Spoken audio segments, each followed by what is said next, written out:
Oi, meninos. Paz, meninos. Bom, vamos começando, então. Chegando o pessoal aí, vamos para a nossa reflexão de hoje, né? Que bom que o pessoal está chegando, na pontualidade aí, né? Ontem nós nos referimos ao tema sobre a submissão bíblica, né? A submissão à palavra de Deus, submissão à Bíblia, né? A gente precisa aprender a colocar a nossa vida numa vida de conhecimento sincero, sensato, sóbrio da palavra de Deus e submeter-nos a isso, né, para que nós possamos ter uma vida de mais paz, uma vida melhor. Nós falamos sobre isso ontem. A nossa reflexão de hoje, a nossa frase do dia é: cada temporada contém uma recompensa encoberta ou descoberta. Cada temporada contém uma recompensa encoberta ou descoberta. Eu quero acreditar que nessa frase o autor esteja querendo nos motivar a fazer uma coisa que honestamente eu preciso bastante disso, que é aprender a enxergar o lado positivo das coisas, a enxergar as situações positivas.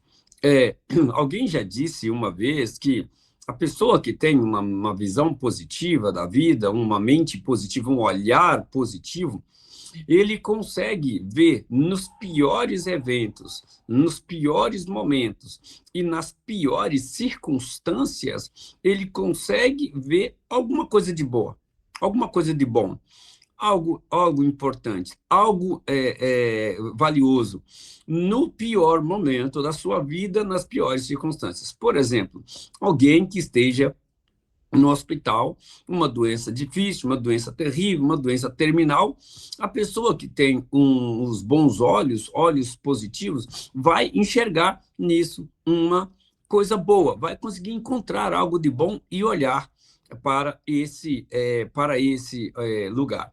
Alguém que tem um casamento terrível, um relacionamento difícil, conseguiria olhar para esse relacionamento e ver alguma coisa de bom ou de boa nesse relacionamento. A pessoa vai olhar para si. Geralmente essas pessoas não conseguem, às vezes, olhar para si mesmas, né? Porque a ideia é olhar para si mesmo e enxergar alguma coisa de bom em si. Confesso a vocês que isso é algo que eu preciso aprender a desenvolver. Eu sou aquele que olho sempre o copo meio cheio, meio vazio. Para mim, o copo está sempre mais vazio, né? Eu reclamo sempre do que faltou no copo, né? E outros já enxergam a beleza do que ainda tem no copo, pelo menos ainda tem no copo. Confesso a vocês também que eu tenho uma certa inveja santa, se é que dá para dizer isso, né? Eu admiro pessoas que têm essa capacidade de olhar as coisas de maneira positiva. Eu acho essas pessoas admiráveis. Eu acho quem tem isso uma coisa incrível, né? O problema é que eu sempre me cerco de pessoas que também enxergam de maneira negativa. Eu acho que sou eu que influencio as pessoas, né? As pessoas ao meu redor olham sempre o copo mais vazio, né? Então, estão sempre ali presos o que tem de fazer. Mas eu confesso que quem tem a virtude de enxergar as recompensas nas fases da vida, essa pessoa, no mínimo, ela tem mais saúde, né?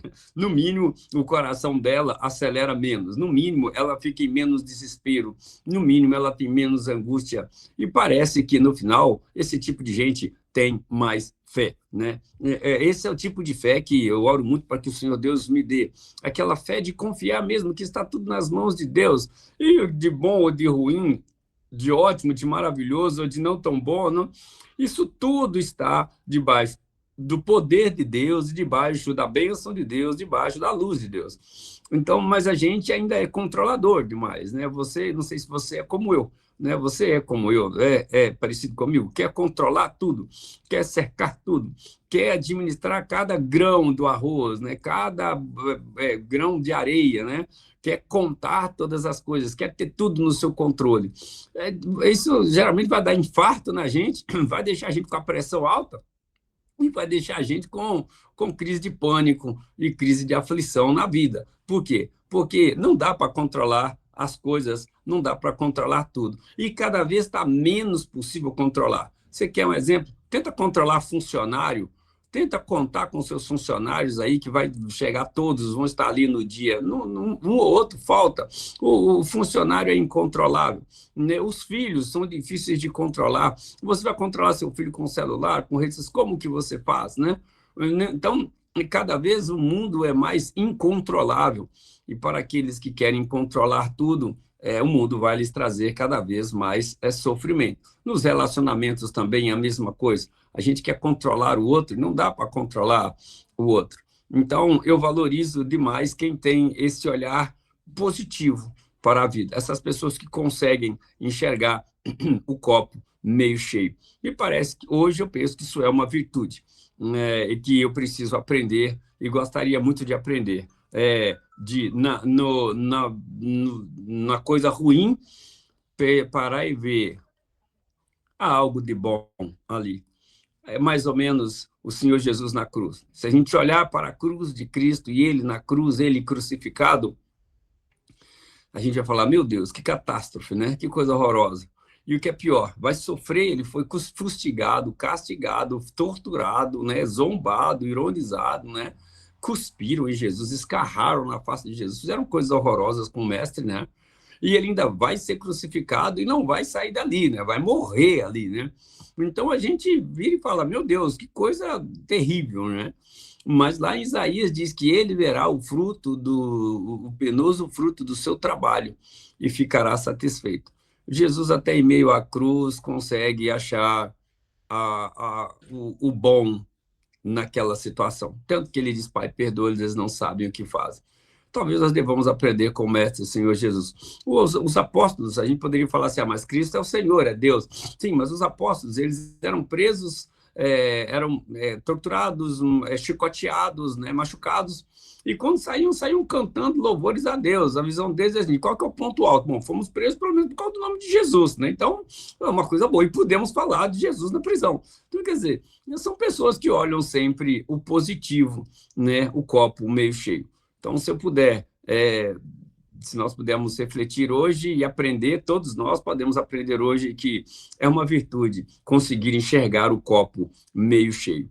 É terrível, deve ser terrível viver com alguém que enxergue sempre o copo meio vazio. Deve ser difícil viver comigo, porque vai estar sempre olhando o que falta, olhando o que poderia ter sido melhor, olhando o que deveria ter sido feito, olhando o tempo que gastou, olhando, enfim, olhando,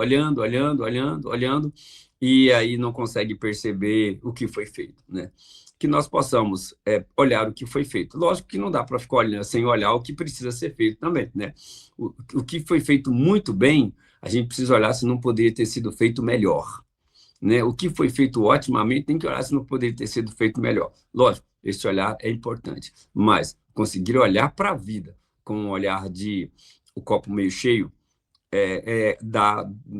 traz mais paz, traz mais tranquilidade, a vida fica melhor para a gente suportar e enfrentar. E quem tem fé no Senhor Deus tem condições de fazer isso, porque no final ele entende e sabe. Tudo está nas mãos de Deus, nada escapa das mãos de Deus, e está tudo certo, está tudo sendo o que tem que ser. Então, a gente sofre o que tem que sofrer, enfrenta o que tem que enfrentar, passa pelo que tem que passar e tira boas lições para a vida. Talvez essa seja a maior e melhor lição da vida. Passa o que você tem que passar. Eu costumo brincar dizendo o seguinte, perca o amigo, mas não perca a lição. Então, perca o que tiver que perder, mas não perca a lição. Vamos aprender com cada fase da nossa vida. Se a gente aprender com cada fase da nossa vida, a gente vai evitar repetir os mesmos erros lá para frente. Então, olhar para a vida com um olhar mais positivo vai te ajudar a enfrentar com menos aflição e ansiedade no coração. Deus te abençoe. O texto hoje é o versículo 8 do Salmo 44.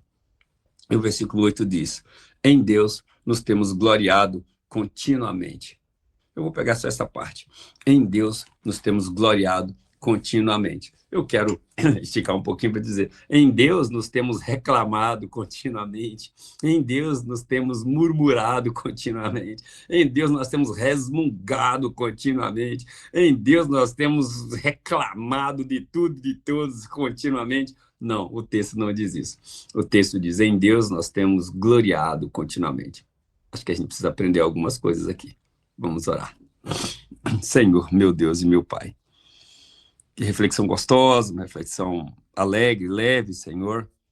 E eu peço que o Senhor me ensine, nos ensine a todos que aqui estamos, a termos esse olhar mais positivo em relação à vida, em relação às coisas, que não haja em nosso coração a incredulidade, o pessimismo incrédulo, aquele pessimismo de achar que tudo é ruim, tudo está sempre ruim, as coisas estão sempre ruins, tudo dá errado, da pior maneira, no pior momento. Não nos deixe, Senhor Deus, ter esse pessimismo incrédulo em nosso coração. Que nós, ao invés de olharmos os que faltam, possamos olhar os que estão presentes. Que ao invés de olharmos os que se foram, possamos olhar os que ficaram. Ao invés de olhar os que nos abandonam, possamos olhar os que nos abraçam. Ao invés de olhar, Senhor Deus, o emprego que se foi, possamos olhar as oportunidades que aparecem. Ó Senhor, nos ajude a olhar, a ter esse olhar positivo, esse olhar que glorifica o Teu nome, esse olhar que te glorie, Senhor. Como diz o texto, no Senhor temos gloriado continuamente. Se nós fizermos assim, nós vamos aprender a viver uma vida de glória. Uma vida dando glória ao Senhor. Agradecidos, satisfeitos, plenos, conscientes de que até no ruim, no difícil, a bênção do Senhor está ali. Que nós tenhamos esse olhar e esse sentimento dentro da alma. Eu peço assim, em nome de Jesus. Amém. Pai nosso que está no céu, santificado seja o teu nome. Venha o teu reino, seja feita a tua vontade, assim na terra como no céu. O pão nosso de cada dia dá-nos hoje, perdoa as nossas dívidas, assim como nós perdoamos os nossos devedores. E não nos deixes cair em tentação, mas livra-nos do mal, pois teu é o reino, o poder e a glória para sempre. Amém. Que Deus te abençoe. Preste atenção no seu olhar. Olha para você ver se você enxerga o copo mais vazio ou o copo mais cheio. Presta atenção nisso. Que Deus te abençoe. Te espero amanhã. Graça e paz. E tchau.